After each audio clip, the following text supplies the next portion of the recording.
या लोकांमुळं तुम्ही राहू देऊ बा तुला गप्प बस.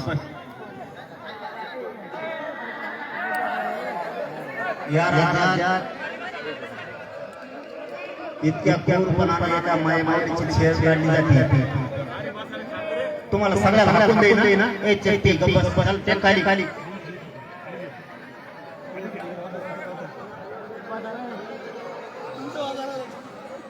इतक्या क्रूरपणानं ही पहिली घटना घडली. छत्रपती शिवरायांचा इतका तिरस्कार केला जातो हे महाराष्ट्राने पहिला बघितलं. त्या सुद्धा अवलादी आहेत वा पैदा झालेल्या हे महाराष्ट्राने पहिला बघितलं. एका लेकीला तिची विटंबना केली जाते, तिचे वाईट भावनेने कपडे फाडले जाते. पण त्या वाघिणीला बाणावं लागेल. तिला रात्रीच फोन करून सांगितलं तू शेर निघालीस मराठ्यात, तू रडू नकोस. छत्रपती शिवरायांचा पुतळा उकळून फेकून द्यायचा या मानसिकतेतून आलेल्या पैदाशीला तू रोखायचं काम केलं. तू जिजाऊची खरी लेख शोभलीस. आम्ही पुरा राज्य तुझ्या माग आहे.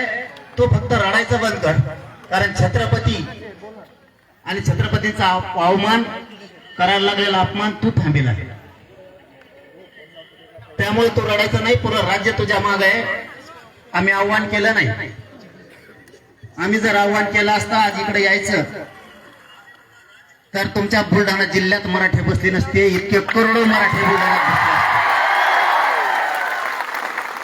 मला फक्त त्या जातीवादी पिलावळीला सांगायचंय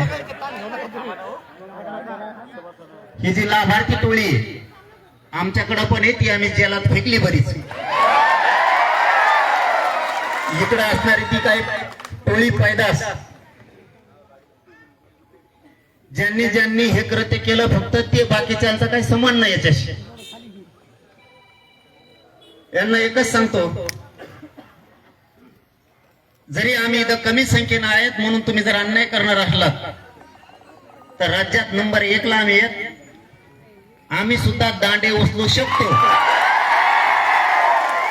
फक्त तुमच्यासारखा जातीवाद आम्हाला करायचा नाहीये.